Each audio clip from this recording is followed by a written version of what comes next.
Ejim for the record. And there's a new top bulldog in town, Yvonne Ejim. Making history. Tonight, Yvonne Ejim breaks the Gonzaga women's basketball scoring record. More from the historic moment tonight. A quick break from the snow, but we have more in the forecast this weekend before temperatures take a dive. The next thing you see is just the fire truck barreling down. Two Spokane fire trucks slide down the same hill, one of them hitting a house, the other a car. We'll hear from the car's owner, new tonight. KREM 2 News 10 at 10 begins now with Mark Hanrahan and Jeremy Legoo. Good evening and thank you for joining us for KREM 2 News 10 at 10, where we give you more news in less time. Let's get started. We begin tonight with a weather impact alert. First came the snow, now the temperatures are expected to plummet through the weekend. Chief Meteorologist Jeremy Legoo live in the Weather Center tonight, tracking the very latest forecast models. Jeremy?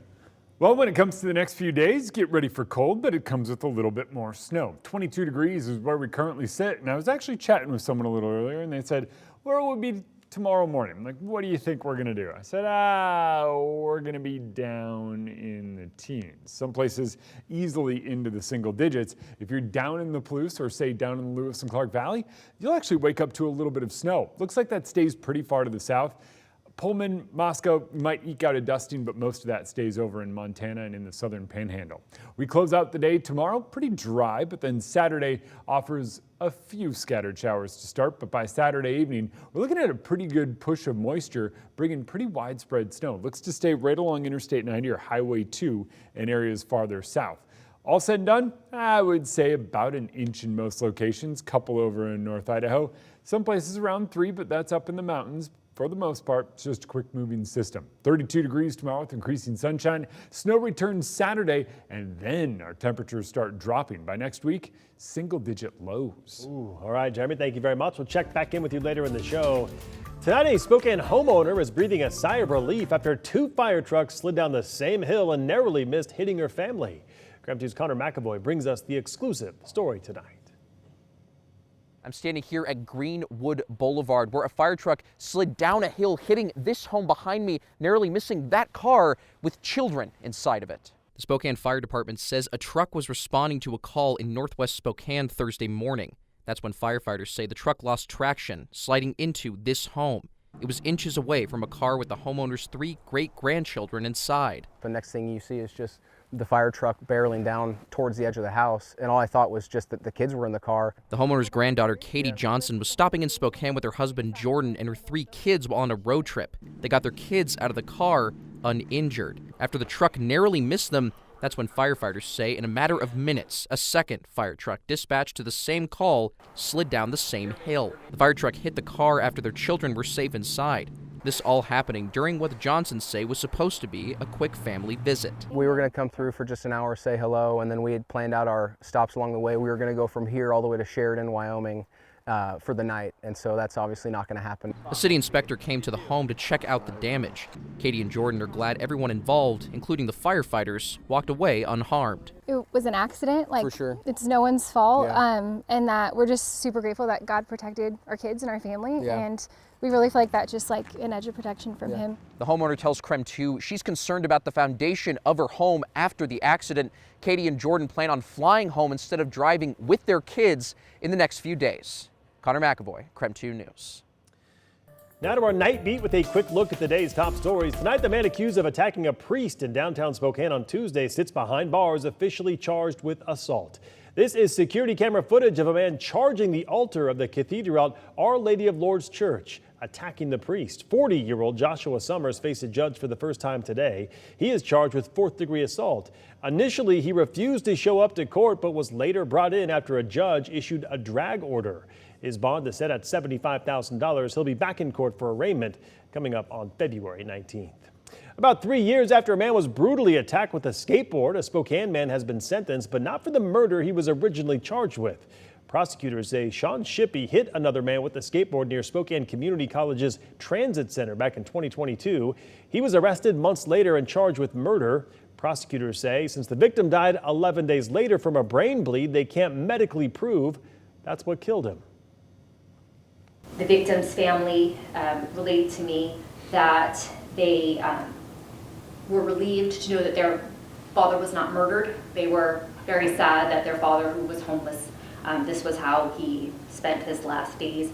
And they did reflect to me that they want the defendant to go to prison. Shippey pleaded guilty to second-degree assault with a deadly weapon enhancement. That comes with a 15-month sentence, but he could be released sooner since he's been in jail since November of 2023. Tonight, Spokane Valley Police searching for, or asking for help rather, finding for a missing 14-year-old girl. Cora Lacrosse's social worker reported her as a runaway, advising that the child has a history of making decisions that put her at risk of harm. It's unknown if Cora is still in the Spokane area, where she may have gone, or who she may be staying with. She was last seen wearing a black sweatshirt and black pants. She does have tattoos on her arms and hands. If you see her or know where she may be, you're urged to call that number right there, 463-2233. And that was your Night Beat. To learn more about any of these stories, just head to our website. That's KREM.com. Washington State University named its 12th president today. Dr. Elizabeth Cantwell will be the first female president in WSU's 135-year history. Dr. Cantwell is currently the president at Utah State University, where she leads a $1.3 billion annual operating budget. Her career work includes in the U.S. national security with work in energy, defense, and space exploration. Dr. Cantwell shared that this move is personal to her. Her daughter is a WSU grad. In fact, she called the job a dream come true. So together we will shape the future of this institution, and it will be our Washington State University, and we will, in fact, deliver the future for our students and for our state. Dr. Cantwell is scheduled to take office coming up on April 1st. She'll make more than $700,000 a year. President Schultz, the current president, will work as a senior advisor during her transition.